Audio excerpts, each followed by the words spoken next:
حالیہ کچھ عرصہ پہلے جناب اسپیکر وفاقی حکومت کی جانب سے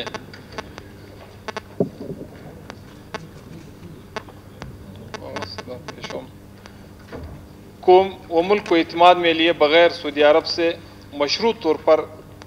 ایک بھاری قرضہ لیا گیا ہے، جس سے اسٹریٹجک اور معاشی اثرات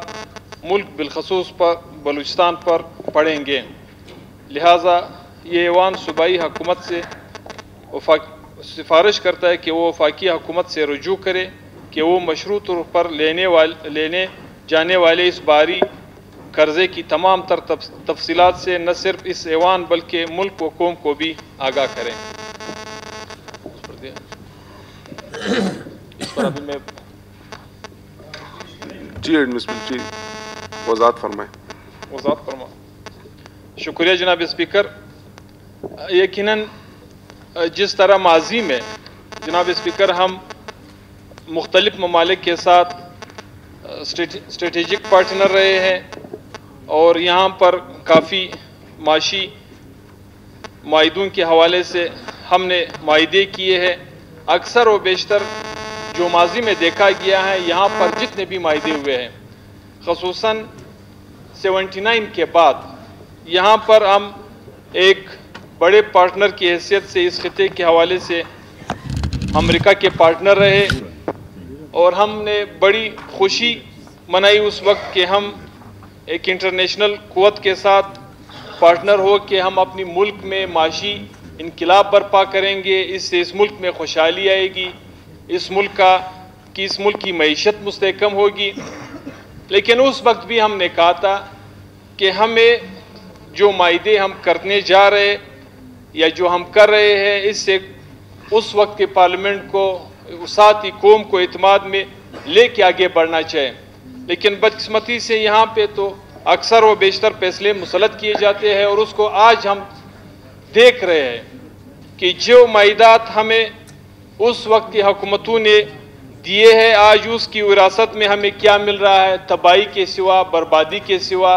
اور یہاں تک کہ تخریب کاری کے سوا۔ اور ایک اور بات، آج ہمارا وہ اسٹریٹجک پارٹنر اور آج ہمارا وہ معاشی پارٹنر ہم سے حساب مانگ رہا ہے،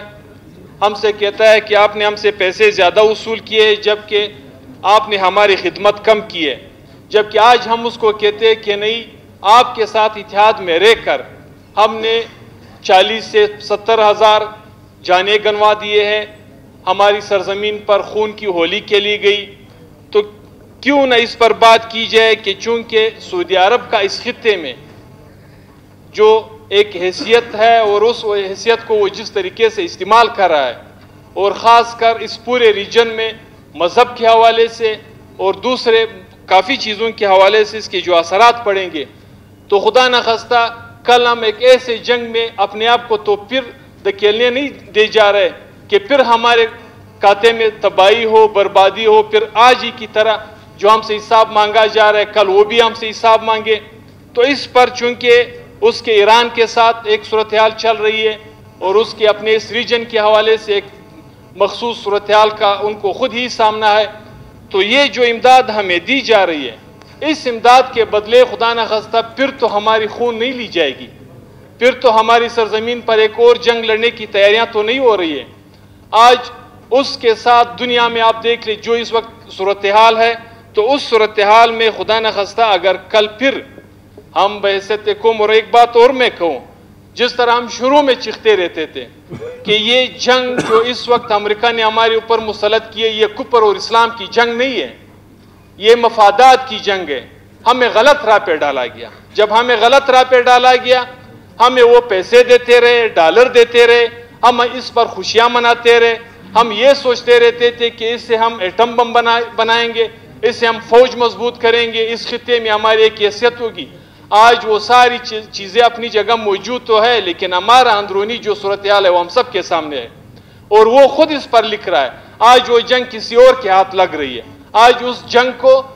رشیا اون کر رہا ہے، آج اس کے پشت پہ وہ کھڑا ہے۔ تو جس بنیاد پہ اس وقت معاشی صورتحال دنیا پہ آتی ہے، تو اسی خطے میں ہمارے ساتھ ہم سے تعداد کے لحاظ سے عرب کے لگ بھگ ہندوستان ہمارے سامنے ہے، وہ بھی معاہدے کرتے، ایران بھی معاہدے کرتے، ساتھ ہی دوسرے ممالک بھی معاہدے کرتے، لیکن سب سے پہلے وہ اپنے عوام کے، اپنے ملک کے، اپنے دھرتی کے مفادات کو رکھ کر پھر معاہدے کرتے۔ یہاں پہ ہمارا ایک الٹا طریقہ کار ہے، ہم معاہدے کرتے ہیں، معاشی مفادات تو اپنی جگہ دور کی بات، ہم انڈیویجول مفادات کے تحت معاہدے کرتے ہیں، اپنے آپ کو بچانے کے مفادات کے معاہدے کرتے ہیں، ہم لوگوں کے حوالے زمینیں سپرد کرتے، قوم کو سپرد کر دیتے، وہ یہاں پہ جو بھی کرنا چاہے کرتے رہتے، اور آخر میں ورثے میں ہمیں تباہی ملتی ہے۔ تو میرے کہنے کا مقصد یہ کہ جناب اسپیکر، کل کی جو جنگ ہمیں نظر آ رہی ہے، اس کے مفادات کسی اور کے گود میں چلے جائیں گے جس طرح کل کے جنگ کے ہوئے تھے، اور تباہی پھر پاکستان اور بالخصوص بلوچستان پر ہوگی۔ یہاں پر پھر دنیا کے زورور قوتوں کی جنگ چھڑے گی اور تباہی ہمارے ورثے میں ملے گی۔ تو اسی بنیاد پر میں بلوچستان کے اسمبلی کے اس فلور پر یہ وفاقی حکومت سے مطالبہ کرتا ہوں کہ آخر پچھلوں کو تو چھوڑ کے آج کے جو ہمیں ڈالر مل رہے ہیں، 3 ارب ہے، 4 ارب ہے، اس کے حقائق سے قوم کو آگاہ کیا جائے۔ ایک تو ہم قرضوں کے دبے تلے جا رہے ہیں، اور ساتھ ہی ہمیں تباہی اور بربادی کی طرف یہ معاہدے لے جا رہے ہوتے ہیں جس طرح ماضی میں ہمیں لے جایا گیا ہے۔ تو اس پر میں ایوان کے اس کی حیثیت سے مطالبہ کرتا ہوں کہ اس معاہدوں سے قوم کو آگاہ ہونا چاہیے کہ کن شرائط پہ ہمیں معاہدے یہ قرضے دیے گئے اور کن شرائط پہ ہم ان کو واپس یہ قرضے دیں گے۔ بڑی مہربانی۔